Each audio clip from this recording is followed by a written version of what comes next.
할렐루야. 오늘도 온라인을 통해서 또한 교회에서 예배를 드리는 여러분들을 환영하며 축복합니다. 우리 송정호 목사님이나 우리 한기용 담임 목사님께서 말씀하신 것처럼 오늘은 특별한 날입니다. 그동안 100일 기도, 우리가 작정 기도하며 왔던 이 종료일이 바로 오늘이죠. 저를 포함해서 작정하고 기도하신 또 여러분들, 그리고 1000번째로 또 100일 기도로 지금까지 오신 여러분의 기도 가운데 하나님께서 응답하셨고 또 응답하실 줄로 믿습니다. 포기하지 마시고 끝까지 믿음으로 승리해내는 저와 여러분의 삶이 되시기를 주님의 이름으로 축복합니다. 우리가 어제 말씀에서 압살롬이 암논을 살해했습니다. 이것은 하나님께서 사무엘하 12장 10절에서 경고했던 예견된 사건입니다. 다윗의 죄에 대한 결과입니다. 이제 오늘 어제 말씀 가운데 13장 38절에 압살롬이 암논을 죽이고 구슬로 도망한 지 3년의 시간이 흘렀음을 성경은 이야기합니다.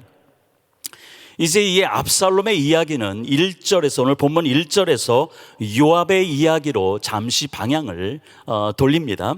물론 이야기의 주인공은 요압이 아닙니다. 압살롬입니다. 저자는 이제 스토리의 주인공인 압살롬을 이제 본격적으로 전면에 드러내기 위해서 요압을 조연으로 사용합니다. 요압은 다윗의 생각을 누구보다도 먼저 알고 행동한 충신입니다. 오늘 본문 1절에 다윗의 마음이 압살롬을 그리워하고 있음을 이 요압은 알았습니다. 우리는 다윗이 압살롬을 그리워하는 것이 이게 사랑인지 연민인지 알 수는 없습니다. 그러나 오늘 본문의 전체 흐름을 보면 연민 이상은 아닌 것 같습니다. 아무튼 요압은 압살롬을 그리워하는 다윗의 마음을 눈치채었기 때문에 즉각 압살롬을 데리고 올 꾀를 냅니다. 그리고 드고아에서 한 여인을 불러옵니다. 오늘 이 드고아의 여인을 지칭한 지혜롭다라고 하는 이 히브리 단어는 하칸입니다. 이 하칸에는 부정적인 의미와 긍정적인 의미를 동시에 담고 있습니다. 어제 말씀에서도 이 하칸이라는 단어가 있습니다. 암논이 다말을 죽이는 과정에서 조언을 한 친구 이름이 요나답입니다. 그래서 성경 13장 3절에 이 요나답의 성품을 이야기할 때 심히 간교하다라고 평했습니다. 바로 간교하다라고 하는 히브리 단어가 하칸입니다. 이 간교하다라고 하는 앞의 의미와 연결된다는 이유이기도 하지만 드고아 여인에게 붙여진 이 지혜롭다라고 하는 이 단어를 긍정적인 의미로 보기에는 오늘 본문의 전체 내용을 볼 때도 한계가 있습니다. 그 첫째 이유는 이 드고아 여인의 이야기가 실제 사건이 아니라 구약에 있는 그 가인과 아벨의 사건을 모티브로 해서 꾸며낸 사건이기 때문이고요. 두 번째 이유는 다윗에게 있어서 올무가 되는, 즉 압살롬을 데려오게 하는 그 판단을 내리게 하기 때문에 이 여인의 지혜롭다라고 하는 것이 결코 긍정적이지 않다라고 하는 것을 우리가 보게 됩니다. 여인의 꾸며낸 이야기를 들은 다윗은 결국 21절에 압살롬을 데려오도록 명령합니다. 이 암논이 다말에게 치욕을 안기는 일에도 다윗은 개입하였습니다. 그리고 다윗의 가정에 치명타를 줄 수 있는 이 압살롬을 데리고 오는 일에도 다윗은 역시 개입하였습니다. 어떤 사람이 이런 얘기를 합니다. 누군가의 삶에 개입한다는 것은 어떤 사람이 자신의 몫을 감당하기 위하여 성장할 수 있는 기회를 빼앗을 수 있다는 말과 같다라고 이야기합니다. 누군가의 삶에 개입한다는 것은 자신의 몫으로 인해서 책임감을 가지고 충분히 아파하고 털어버릴 수 있는 순간을 점령하는 것과 같다라고 말하기도 합니다. 다윗이 만약에 이러한 두 가지 사건, 그 암논이 다말을 범하는 순간이나 압살롬을 그술에서 데리고 오는 이 사건에 개입하지 않았다라면은 어떠한 새로운 이야기가 전개되었을까요? 어쩌면 암논이나 압살롬은 자신의 위치를 알고 아픔이 있지만 훌훌 털어버리는 과정을 통해서 성장할 수도 있었을 것입니다. 그러나 저자가 이처럼 범죄의 씨앗이 되는 그런 모든 일에 다윗을 개입시키는 의도는 분명합니다. 그것은 바로 다윗의 그 죄에 대한 대가가 얼마나 엄중한지를 보여주기 위해서입니다. 드디어 다윗의 허락으로 압살롬이 3년 만에 고향에 돌아왔습니다. 근데 여기에 문제가 발생했습니다. 오늘 본문에 보니까 그 요압이 다윗이 압살롬을 그리워하는 것을 눈치채서 재빠르게 압살롬을 데려오게 오는 일에 꾀를 내서 결국은 데려왔지만은, 그래서 압살롬의 그 기대와는 다른 일들이 벌어지는 것을 보게 되죠. 이것은 다윗이 돌아온 압살롬을 받아들이지 않는 것입니다. 요압은 분명 다윗이 압살롬을 그리워하는 줄 알고 데려왔습니다. 그러나 누구보다도 앞장서서 노력했지만은 그 결과가 자신의 의도와는 전혀 다른 방향으로 흐른 것을 보게 되죠. 그런데 왜 다윗이 압살롬을 매몰차게 보기를 거절했을까요? 큰아들 암논을 죽인 일로 다윗의 분노가 아직까지 사그라지지 않은 이유일까요? 아니면은 다윗은 오늘 본문에도 있지만은 앞으로 내용에도 다윗이 이 외모로 말미암아, 아름다움으로 말미암아 많은 백성들의 마음을 뺏었다고 기록하고 있습니다. 다윗이 이 압살롬이 백성들의 마음을 빼앗았기 때문에 두려워해서일까요? 성경은 침묵하고 있습니다. 침묵하고 있으니까 우리도 깊이 알려고 할 필요는 없을 것입니다. 다윗은 3년 만에 예루살렘으로 돌아온 압살롬을 2년 동안 부르지 않았습니다. 우리가 이 이야기를 보면은 누가복음 15장의 탕자의 이야기와 비교할 때 전혀 다른 방향으로 흐르고 있죠. 탕자의 아버지는 탕자가 돌아왔을 때 맏아들이 시기할 정도로 지극히 환영하고 돌봐주었습니다. 누가복음 15장 24절에 보면은 돌아온 아들에 대해서 죽었다가 살아났고 내가 잃었다가 얻었다라고 하면 큰 잔치를 벌였습니다. 반면 본문의 다윗은 사랑이 아닌 연민으로 압살롬을 그리워했기 때문에 돌아온 압살롬을 왕궁에 얼씬도 못하게 한 것을 우리가 보게 됩니다. 이 다윗의 얄팍한 연민, 이것은 훗날 압살롬으로 인해서 처절한 고통을 맛보게 하는 원인이 된다는 것을 우리는 성경을 통해서 봅니다. 여러분, 그리스도인으로 산다는 것에 있어서 많은 어려움이 있지만 가장 어려운 점이 있다라면은 무엇인가 결정할 때 이 신앙으로 결정할 것인지 아니면 인정으로 결정할 것인지에 대한 그런 고통, 아픔이 있을 것입니다. 무엇 하나 무시할 수도 없겠죠. 그러나 십자가의 그 신비에서 그 해답을 우리는 찾을 수 있습니다. 십자가의 사건은 하나님의 공의에 대한 처절한 현장입니다. 나의 죄의 대가를 지불하는 현장이 바로 십자가 사건입니다. 마태복음 27장 46절에 십자가에 예수님께서 나의 하나님 어찌하여 나를 버리셨습니까? 라고 하는 그 울부짖음에 그 독생자 아들을 바라보는 그 아버지의 심정이 어떠했을까요? 아마 찢어지는 아픔이었을 것입니다. 그러나 하나님은 침묵하셨습니다. 왜일까요? 그것은 바로 나를 구원하기 위한 죄가를 지불하는 그 현장에서 아들에 대한 연민이 아니라 나의 생명을 구원하기 위한 그 아들의 고통에 하나님은 침묵하셨다라고 하는 것입니다. 오늘 신앙의 자리에 있는 저와 여러분의 삶, 그 여러분 한 사람 한 사람을 사랑하시고 생명을 주시고 구원해 내기 위하여 빛의 자녀로 하나님께서 드러내게 하기 위하여 그 아들의 그 울부짖는 그 소리에도, 처절한 아픔 가운데서도 하나님은 침묵하셨다라고 하는 것입니다. 예수님은 묵묵히 순종하며 죄의 대가를 다 치르신 후에 우리 주님이 이렇게 마지막 선언을 하십니다.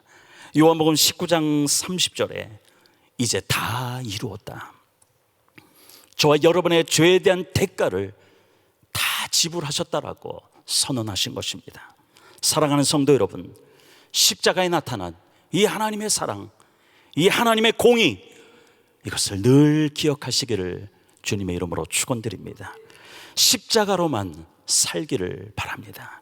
29절, 오늘 본문 29절 이하는 어떤 이유에서인지는 모르지만은 아버지를 만나게 해달라고 하는 그 압살롬의 요청을 요압은 계속해서 무시했습니다. 결국 요압의 보리밭에 불을 붙인 사건으로 압살롬은 드디어 아버지 앞에 섭니다. 그런데 이 아버지 앞에 서는 이 순간에 성경은 33절에 아버지와 아들과의 관계로 성경은 이야기하지 않습니다. 33절에 보면은 많이 반복해서 등장하는 단어가 있죠. 왕입니다. 왕. 즉 3년 동안 구슬로 도망했죠. 예루살렘에 돌아왔지만 2년 동안 다윗은 압살롬을 보지 않았어요. 즉 5년 동안 보지 않았던 이 아들이 드디어 왕 앞에서, 아버지 앞에 섰는데, 성경은 다윗이 아들 압살롬을 만났다든가 압살롬이 아버지 다윗을 만났다라고 하는 이 표현이 아니라 왕 앞에 섰다라고 하는 것을 성경은 이야기합니다. 이것은 바로 더 이상 아버지와 아들 관계가 아님을 성경은 이야기하고 있는 것이죠. 왕과 신하의 관계로 변질되었음을 이야기하고 있는 것입니다. 이제 내일부터 시작되는 15장부터 이어지는 그 압살롬의 스토리에서 그 이야기는 바로 사무엘하 11장부터 오늘 14장까지의 이야기로부터 직접적으로 흘러나온다는 것을 여러분 기억하면서 압살롬의 스토리를 이해하시면 될 것입니다. 요한복음에는 많은 표적이 나타납니다. 이 모든 표적들은 요한복음 7장 18절의 말씀처럼 하나님의 영광을 드러내기 위해서인 것입니다. 우리는 이제 예수님의 그 표적 가운데 가장 큰 표적인 나사로의 죽음에서, 또한 그 죽음에서 살리신 사건을 우리는 접하게 될 것입니다. 이 나사로를 살리시는 그 이야기는 곧 있게 될 예수님의 십자가의 죽으심과 부활의 사건으로 저와 여러분의 시선을 저자는 이끌어 가고 있습니다. 저자 요한은 2절에서 마리아를 소개하면서 예수님과 이들 가족과의 관계가 어떤지를 우리에게 알려줍니다. 이러한 마르다와 마리아는 나사로가 중병에 걸리자 사람을 예수님께 보냅니다. 그리고 3절에 이렇게 얘기합니다. 주님, 사랑하시는 나사로가 병들었어요 라고 말을 합니다. 이 말은 뭐냐면 예수님께서 무슨 일이 있어도 꼭 와주셨으면 한다라고 하는 완고한 표현이 바로 사랑하는 나사로가 병들었어요 라고 하는 이 표현에 담고 있는 것입니다. 이러한 표현을 한 이유는 아마도 이 두 자매는 최근에 예루살렘에서 그 예수님께서 그 생명의 위협을 경험했던 것들을 알고 있었을 것입니다. 그리고 예루살렘 근처인 자신이 있는 그 베다니로 예수님을 모신다라고 하는 것은 어쩌면 위험하다라고 생각했을지도 모릅니다. 그렇지만 이 마르다와 마리아는 위험한 것을 알면서도 예수님께서 오시기를 간청할 수밖에 없는 상황에 있었다라고 하는 것입니다. 4절에서 예수님은 나사로의 병에 대해서 두 가지 관점으로 이야기하십니다. 이 부분은 한 구절 말씀으로 나누겠습니다. 6절에 예수님은 의도적으로 계신 곳에서 이틀을 더 유하십니다. 나사로의 병은 시간을 다투는 문제죠. 그렇기 때문에 마르다와 마리아가 완고한 표현으로 예수님이 오시기를 청한 것입니다. 그런데 예수님께서 의도하시는 것이 우리는 무엇인지 이해되지 않을 것입니다. 우리의 느낌은 어쩌면 예수님께서 나사로가 정말로 완전히 죽기를 바란다라고 하는 생각을 갖습니다. 제자들도 예수님과 자매들 그리고 나사로의 관계를 이미 알고 있습니다. 그래서 제자들은 나사로가 정말로 중환병에 걸렸다는 이 소식을 듣고 예수님은 가지 않을 수 없는 분이라고 하는 것을 제자들도 이해했을 것입니다. 그러나 예루살렘에서 몇 킬로밖에 떨어지지 않는 이 베다니로 가는 것이 정말로 죽음을 담보해야 되는 것을 또한 이 제자들은 알았습니다. 이런 상황을 반영하듯이 오늘 7절에 보니까 7절에 예수님께서 유대로 다시 가자라고 하는 예수님의 말씀에 제자들은 8절에 아니 유대인들이 돌로 치료했던 곳인데 또 가십니까? 라고 반문하고요. 또한 16절에 도마도 우리도 주와 함께 죽으러 가자라고 한 말은 예루살렘 근처 베다니로 가는 것이 죽으러 가는 것으로 생각했을지도 모릅니다. 오늘 날로 한 가지 말씀은 요한복음 11장 4절입니다. 우리 요한복음 11장 4절의 말씀을 우리가 한 음성으로 읽겠습니다.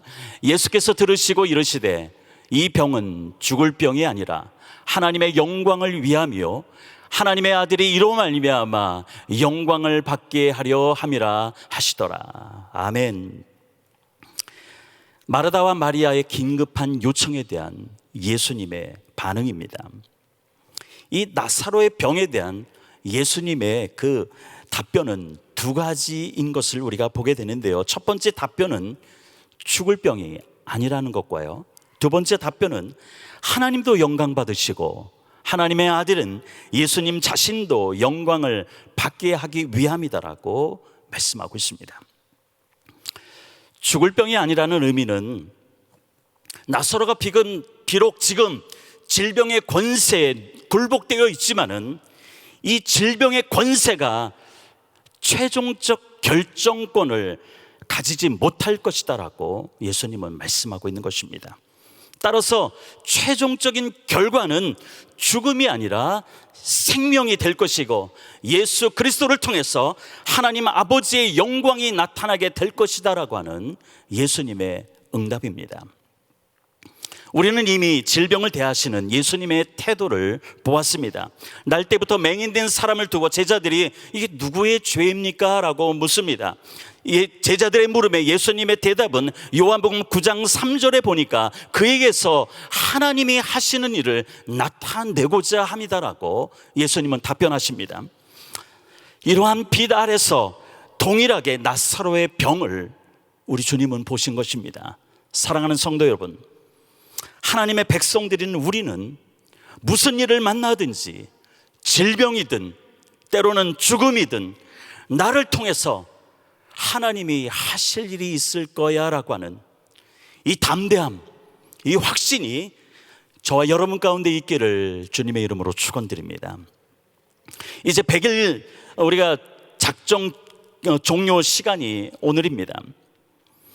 이 오늘이라고 하는 이 은혜가 우리에게 참 너무나도 감사한데요, 우리가 1000번째로 지금 계속해서 기도하고 우리가 100일 작정기도 오늘 종료일에 정말로 나의 모든 기도 제목들 때로는 응답받았고 때로는 아직 응답받지 못했지만은 응답하실 것을 우리가 확신하고 또한 나의 모든 것들을 통해서 하나님의 뜻이 하나님의 일을 나타내실 거야 라고 하는 이 분명한 확신, 이 믿음이 있게 되기를 주님의 이름으로 축복합니다. 예수님이 7절에 유다로 다시 가자라고 하는 이 말씀은 제자들의 예측대로 이제 예수님의 본격적인 죽음의 행보가 시작되었음을 예수님은 우리에게 알려주신 것입니다. 사랑하는 나사로는 죽어가고 있습니다. 동시에 예수님은 죽으러 가겠다라고 말씀합니다. 절박하게 죽어가는 나사로의 모습은 어쩌면은 오늘 저와 여러분의 삶의 현장일 것입니다. 그리고 오늘 저와 여러분의 모습일 것입니다. 그런데 우리 주님은 4절에 죽을 병이 아니라 말씀합니다. 그리고 11절에 잠들었다라고 말씀합니다. 예수님에게 있어서 이 죽음은 깨어날 잠으로 여기신 것입니다. 그래서 예수님은 11절에서 내가 깨우러 가겠다라고 선언하신 것입니다. 예수님이 이처럼 죽음을 대하는 동일한 견해가 마가복음 5장 39절에도 나옵니다. 회당장 야율의 딸의 죽음에 대해서 예수님은 무엇이라고 말하나요? 그것은 바로 이 아이가 죽은 것이 아니라 잔다라고 말씀합니다. 이러한 예수님의 모습은 아이의 죽음 때문에 통곡하는 자들에게는 비웃음거리였을 것입니다. 이처럼 나사로의 죽음을 애도하는 사람들에게 예수님의 말씀은 생소했을 것입니다. 이런 배경에서 11절에 나사로가 잠들었다, 그러나 내가 깨우러 간다라고 하는 이 예수님의 말씀에 담긴 그 함의를 우리는 매우 신중하게 우리는 받아들여야 하는 것입니다. 즉, 죽음을 대하는 우리 모든 성도님들은 예수님으로 말미암아 깨어날 잠으로 우리도 역시 인식해야 된다라고 말씀하고 있는 것입니다. 예루살렘으로 가시는 예수님의 행보는 분명 십자가의 길, 죽으러 가는 길이었습니다. 그러나 여기에 우리가 놓치지 말아야 될 중요한 함의가 있다라고 하는 것을 여러분 기억하시길 바랍니다. 그것은 바로 주님이 나의 대가를 지불하기 위하여 십자가에 죽어야 하는 것입니다. 그러나 예수님이 죽어야 오늘 저와 여러분이 살 수 있는 것입니다. 바로 이 십자가에서 그 하나님의 영광의 실체가 드러났던 것입니다. 예수님의 십자가의 죽음은 부활을 전제합니다. 예수님의 부활은 우리의 죽음이 곧 깨어날 것임을 증명한 것입니다. 사랑하는 성도 여러분, 주 안에서 잠자는 먼저 간 저와 여러분의 가족이 있습니다.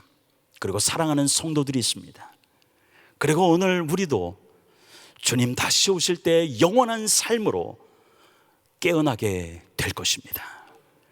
그리고 하나님의 영광의 실체가 드러나는 하나님의 그 집에 영원히 거하게 될 것입니다. 아멘. 이 믿음이 여러분 가운데 있기를 주님의 이름으로 축원드립니다. 바로 이것을 행할 수 있는 분은 누구입니까? 오직 예수 그리스도이십니다. 요한복음 14장 6절에 우리 주님 말씀하십니다. 나는 길이요 진리요 생명이니 나를 거치지 않고서는 아무도 아버지께로 갈 자가 없다라고 말씀하셨습니다. 이제 말씀을 마무리합니다. 7절에 유대로 다시 가자는 예수님의 말씀에 어떤 학자는 아주 직설적으로 이렇게 해석했습니다. 죽음을 처부수러 가자, 끝장내러 가자라고 이렇게 해석하는 학자 있습니다. 얼마나 당당한 예수님의 모습일까요? 예수님은 십자가의 죽으심과 다시 살아나심을 통해서 죽음의 권세, 사망의 권세를 깨뜨렸습니다.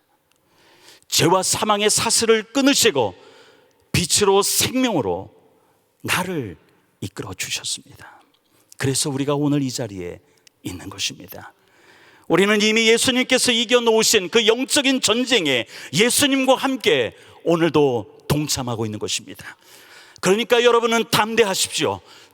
우리 주님이 세상을 이기셨습니다. 예수님은 십자가 지심으로 죽음을 이기는 생명을 드러내셨습니다. 우리 또한 오늘 나의 현장에서 십자가를 통해서 죽음을 이기는 그 생명을 세상 가운데 드러내는 저와 여러분의 삶이 돼야 되지 않겠습니까?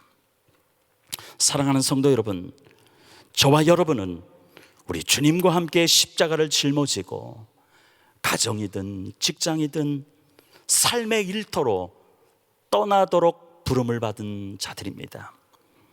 하나님의 영광의 전달자로 부름을 받았습니다.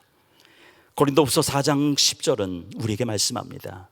이 말씀 함께 읽기를 원합니다. 고린도후서 4장 10절, 우리가 항상 예수님의 죽음을 몸에 짊어짐은 예수의 생명이 또한 우리 몸에 나타내게 하려 함이라. 아멘. 백일 작정 기도의 끝은 새로운 시작을 의미합니다. 내가 응답을 받았건 응답을 받지 않았던, 아직은 응답을 받지 않았던 간에 우리는 하나님의 오늘 찬양 부른 대로 하나님의 뜻을 이해할 수는 없을 것입니다. 그러나 분명한 것은 저와 여러분의 인생은 하나님의 뜻에 속해 있는 것입니다. 그렇기 때문에 오늘도 포기하지 마시고 담대함으로 계속해서 기도하시고 끝까지 승리하시기를 바랍니다. 오늘도 예수님과 함께 나를 십자가에 못 박고 이제는 내가 사는 것이 결코 아닙니다. 하나님의 영광의 전달자는 어떤 사람들이냐? 바로 오직 예수의 생명이 나의 삶 가운데 나타나고 하나님의 영광을 전달하는 영적인 강한 용사, 바로 이러한 용사가 오늘도 여러분이 되셔서 하나님께 영광 돌리며 많은 사람들, 바로 내 옆에 있는 사람들에게 축복의 디딤돌이 되시는 여러분의 일생이 되시기를 주님의 이름으로 축복합니다. 함께 기도하겠습니다. 좋으신 아버지 은혜를 감사를 드립니다. 오늘도 우리 가운데 말씀 주시니 감사를 드립니다. 우리가 이 땅을 하나님 살아갈 때 하나님의 예수님의 그 십자가로 하나님의 영광의 실체를 드러내는 우리 모든 은혜 한인 공동체가 되게 하여 주시옵소서. 우리 한경단임 목사님, 아버지 하나님이시여 정말로 한국으로 출발하셨는데 하나님 그의 발걸음을 붙잡으시고 아버지 하나님이시여 말씀을 전하는 곳곳마다 하나님의 영광을 드러내는 하나님의 영광의 전달자로 마음껏 사용하여 주시옵소서. 우리 김강신 목사님과 우리 사모님을 축복하여 주시고 하나님께서 저희들에게 허락하신 그 사명을 완수하기까지 결코 기력이 쇠하지 않도록 주여 붙잡아 주시옵소서. 오늘도 주님 앞에 엎드려 간구하며 기도하는 우리 모든 성도들 위해 성령의 기름을 부어주시고 성령의 능력을 받게 하여 주시옵소서. 감사를 드리며 전개하신 예수님의 이름으로 기도드립니다. 아멘. 우리 들으신 말씀 생각하시면서 우리 자리에서 다 일어나셔서 우리 힘차게 내주는 강한 성이여 우리 박수 치시면서 찬양 드리겠습니다.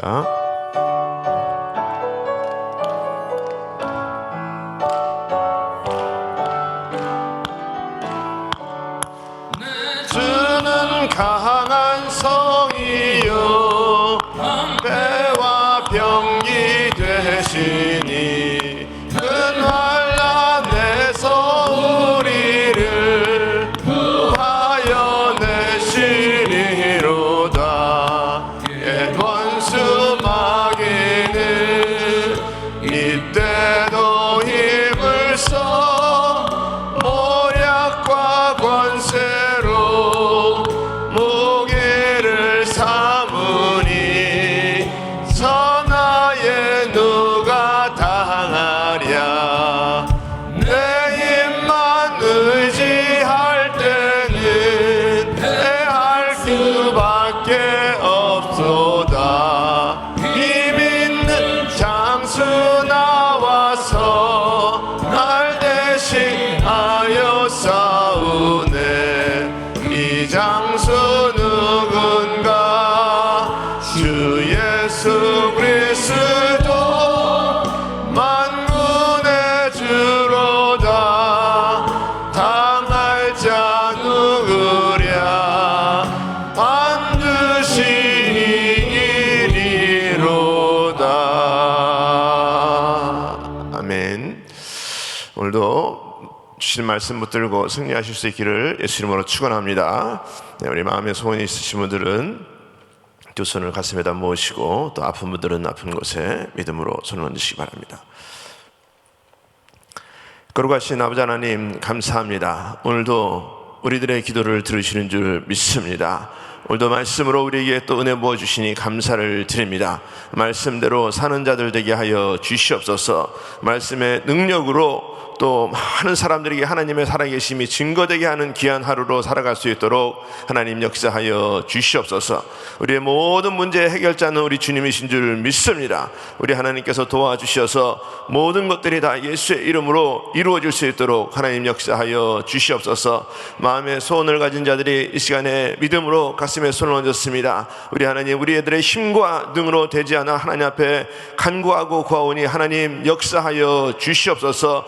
모든 것들을 주님께서 회복시켜 주시옵소서. 모든 것이 열려지게 하여 주시옵소서. 예수의 이름으로 명하노니 막힌 모든 것들이 열려질지어다, 회복될지어다. 하나님 도와주시고 관계가 회복되게 하여 주시옵시고, 모든 아버지가 우리들이 걱정하고 근심하는 모든 것들을 다 우리 하나님께서 예수의 이름으로 해결하여 주시옵소서. 특별히 육신이 또 아픈 자들, 아픈 곳에 믿음으로 손을 얹었습니다. 여호와 라파 치유 하나님께서 이 시간에 예수의 이름으로 깨끗게 치유하여 주시옵소서. 내가 나사렛 예수의 이름으로 명하노니 모든 질병들은 떠나갈지어다, 모든 암세포들은 떠나갈지어다, 모든 육신의 아픔들은 예수의 이름으로 떠나갈지어다. 특별히 병상에 누워있는 모든 성도들 주님께서 일일이 기억하여 주시옵시고, 우리 주님께서 찾아가셔서 예수의 이름으로 깨끗게 치유받는 역사들 일어날 수 있도록 하나님 은혜 베풀어 주시옵소서. 우리 하나님, 특별히 우리 담임 목사님 이제 한국에 아버지와 주님 또 집회를 위해서 나가 계신 가운데 있사오니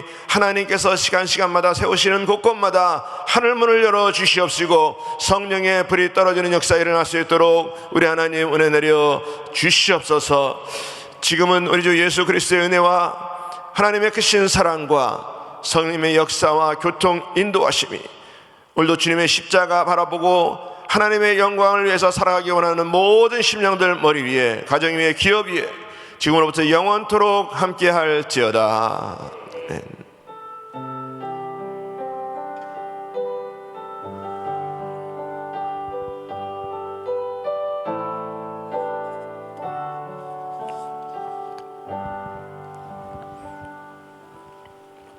아멘.